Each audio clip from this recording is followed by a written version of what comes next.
It's fall in Texas, which means we get to act like it's 30 degrees outside, even though it's like a strong 75. But that means that vest weather is back, and I am pumped about that. Let's go. Today we're talking about 7 mistakes that I think pilots, and especially new pilots, tend to make, and they're so avoidable. I tend to still make these from time to time, and so we don't have to have like tons of hours in order to avoid them. There's not like a knowledge gap. I just think it's some mistakes that particularly new pilots are more prone to, but we're all prone to them. So let's cover them and let's stop making these mistakes. Number 7 is the checklist. Now I get it. I've been there. You know, you finally lose the instructor out of the right seat and he's not barking at you to ask you to do stuff. And the checklist might be the first thing to go. Maybe not for like pre-takeoff, but maybe during certain aspects of flight or maybe during your pre-flight checks and stuff. And I just think this is a dangerous habit. I think we all need to be really disciplined about using the checklist. I mean, it can lead to, you know, kind of simple mistakes like forgetting to put your flaps on at takeoff for aircraft that require that, or it could be taking off with carb heat on, you know, or it could be, you know, forgetting to sump the fuel as part of your pre-flight walk around and stuff, and that leads to maybe an engine failure. I mean, there's a whole spectrum of stuff that can happen that the checklist is designed to help avoid. So I don't know why sometimes it could be like, you gotta get the checklist out. Like, let's just use the checklist. Just make that a habit. Super easy to do, and it can avoid a lot of mistakes. Number 6 is go and no-go decisions. When you first get your license, it can be really, really easy to say, hey, this Saturday I'm flying. I'm going no matter what. Unless there's a tornado or really heavy IFR, I'm going. But there are a lot of things that can impact the safety of a flight that start to put it kind of in a gray area for you that you really needed to learn to develop your own kind of personal minimums. And this can span from weather, and it can span to the physical condition of the aircraft. It can span your own kind of physical health. If you had a cold that week or something, it can span your emotional health. If you had something really heavy that week happen, like you lost a loved one or something, and you're just kind of emotionally not really able to focus, that could be a reason to ground the flight. Or it could be things like wind, right? And so you have to really decide your own personal minimums under which you are comfortable flying. I know for me, I got myself in kind of not like bad situations, but when I was flying the Super Cub, I was so determined to fly like any time I could that even if it was really gusty, I'd still go. And I learned the hard way that it is a bad feeling to be in the air wishing you were on the ground than to be on the ground wishing you were in the air. And so you kind of have to set up personal minimums for yourself. In the sky lane, for me, if it's gusting over 30 with a crosswind, I'm not going to take off. I just don't want to do it. That's not fun. It actually gets pretty challenging at that point. But if it's gusting, you know, in the upper 20s, I'm not going to fly just for fun. But if I'm trying to go accomplish something, I'm still comfortable with that, right? And so you kind of just learn over time what those minimums should be. But don't count out the fact that it's not just wind, it's not just weather. It is also your physical kind of condition. It's your emotional state. All of those things weigh in to kind of give you an average score of whether or not this is a go or no-go flight. The number 5 mistake I see new pilots making that I've made myself is when we take passengers. And no, I don't mean you shouldn't take passengers. You absolutely should take passengers.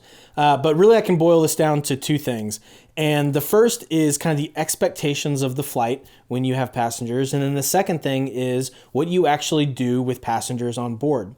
So the first part of that, I mean, you know, how do you brief your passengers? Do you brief your passengers? Or are you just getting your license and saying, hey, everybody come kind of hop in the airplane and let's go? And, you know, you're not really briefing them on what to expect with the flight, not only from a safety perspective, which you're required to do, but then also just from a logistical perspective. Are you going to tell them, hey, I'm going to be talking to air traffic control here. It's going to be busy. You know, for the first 10 minutes of taking off and the last 10 minutes of landing, I really just don't want any chatter on the radio here because I need to focus. Things like that. You know, the expectation for the flight, because you are still pilot in command. You really got to, you know, have a tight ship, and you need to instruct your passengers on what you're needing them to do, what you're expecting them to do or not do. And the second thing is, what do you actually go do during the flight? I've heard so many stories of people that are terrified to go fly in an airplane because they went with their buddy who just got their license and they went out and they did stalls for the first thing. Now, there's nothing wrong with going and demonstrating stalls. Stalls are perfectly safe to do under the right circumstances. But you have to be very cognizant of what your passengers are wanting to do and what they're wanting to endure. If they're wanting to go out and say, hey, I heard stalls They sound weird. Can you go show me some? Like, okay, sure, let's go do that in the right environment, the safe thing. But not just, hey, you're going to surprise your passengers, go stall the airplane or shut the engine off. Yes, I've heard those stories happen, right? And I don't think you're doing yourself any favors. You're certainly not doing the non-pilot community any favors by creating some of these horror stories. So I think the best thing you can do is have your passengers on board, give them a really great safety briefing, an expectations briefing, and then give them a really great smooth flight. Help them do some flight seeing, take them where you're trying to go, all that kind of thing, but give them a great experience. It's going to make you a better pilot, and it's going to make them appreciate aviation more and tell other people more positive aviation stories. This is a very, very easy thing to do. So if you'd like more information on this, I have a video. Link will be above and down in the description, giving some advice for, how to take your first passengers and what kind of briefing to get and to give and that sort of thing. So hope it's helpful. Go check that out. The number 4 mistake I think new pilots make is having pride. And I don't mean the good pride that's like, hey, I'm really proud to be able to do this. I'm honored to be able to take part in aviation. I'm thankful for it. No, that's awesome. We should have plenty of that. It's the bad pride. It's the dangerous pride. The type of pride that says, no, I don't need to ask them questions, or I don't want people to know that I have that kind of question. Or it could be the I'm invincible type of pride. The, I just got my license. I just got my instrument rating. So yeah, absolutely. I'm busting into that weather. I'm untouchable. I have a license to do this, so I can absolutely do it. That's the kind of pride that can get us into sticky situations when you get in over your head, right? And so there's a whole spectrum of pride here that can get pilots into dangerous situations. And so I would just encourage all of us to just take a step back, not take ourselves too seriously. If there's something we don't know, like just speak up. Ask the pilot community, ask your instructors, ask your other pilot friends. There is no stupid question. There are no questions that haven't been asked before. If you go look at airplaneacademy.com, a lot of those questions are questions that I had myself that I had to go research because I just didn't know. And so I just figured if I was going through all the research, I might as well document what I found and cite the sources and things. So a lot of those articles over there are just things that I didn't know myself, or that I wanted to have a document that I could go back and kind of easily reference and stuff. So let's not be prideful. Let's all know that we have so much to learn. I love this saying that when you get your license, it's not a license to just go do whatever you want. It's a license to learn. The number 3 mistake new pilots make is airspeed management. And this really manifests itself when you're landing. Yeah, in the approach and the approach phases of flight, but particularly when you're coming in for the flare. So many times, I'm sitting there waiting to take off and you see 172 just blasting in, going like 80 knots or something. And they're going way too fast. And we've all been there. Like, there's no judgment. I'm not saying that, but you just kind of have to giggle because these guys are going to float like all the way down the runway. It's going to be a few minutes and stuff, and then it does. And so that's totally understandable. But it's one of the easiest things to fix. It truly is. And so I just did an entire separate video talking about some advice an instructor gave me that really was a game changer for my landings. And it really came down to airspeed management and even at a more deeper level, energy management. And that was a really revolutionary thing for me. And so in that video, we talk about kind of how I was taught to manage your energy and how that can lead to radically better landings. So airspeed control is something that's super easy to avoid. Let's not come in, blasting over the numbers, going 20 knots too fast, and you hover down the whole runway. We can all avoid that. If you have your license, you are good enough to avoid it for sure. So I'm talking to myself here too. I don't want to do that.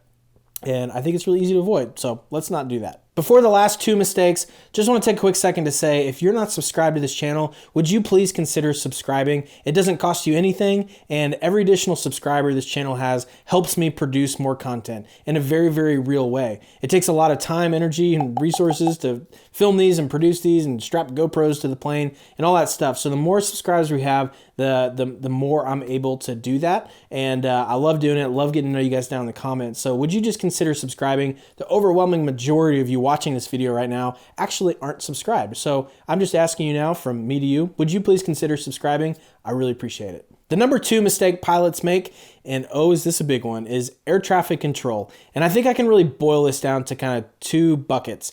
The first is not knowing what to expect, and then the second is under communicating. So you might be used to flying in a more rural setting and then coming into like a big, Class B airport or even Class D or Class C might be really intimidating to you, and so you're not really sure kind of what the flow is or what to expect, and that's very, very normal. Or you might be under communicating, where in the pattern at non-towered airports, maybe you're just not doing a good job of announcing yourself appropriately, and that's leading to some kind of communication issues in the pattern with other traffic and such. And so this is can be a really big hang up for pilots talking to air traffic control or just talking on the radio in general. So I have 2 videos that I spent a lot of time putting together that I think will be helpful to you. I hope it will be. The first is 5 mistakes on ATC that are really easy to avoid. So that'll be up here and down in the description.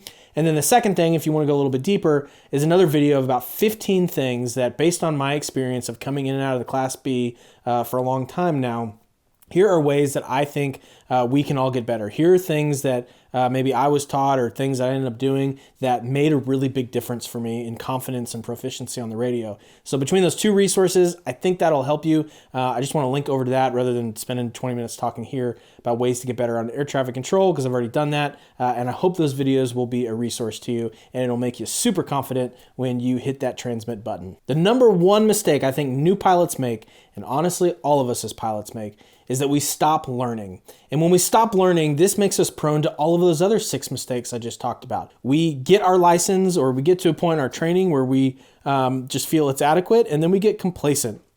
And we stop getting more licenses. We stop flying into new places. We stop, going on new missions and new adventures and things. And that's where the mistakes start to happen. That's where we get complacent with the checklist. That's where we, don't keep growing in our knowledge and confidence and proficiency with air traffic control. That's when we're not, all these different things, I really think are a product of us just not continuing our learning, both in terms of getting new ratings and then also just kind of exposing yourself to new things, meeting new pilots and going to new parts of the country and all that stuff. So I think a really practical way to start here is to go get the next rating or the next license in your progression. So for new pilots, you might have just gotten your private pilot's license.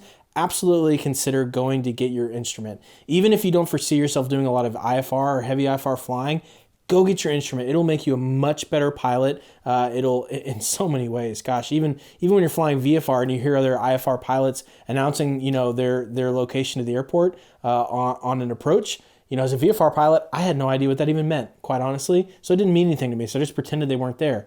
And looking back, that was super dangerous. So go get your instrument rating. If you have that, go get your tail wheel endorsement. Go learn to fly a Super Cub or something. Go get your float plane rating. Go get your commercial. Get your twin, et cetera, et cetera. And these are things I'm working on too.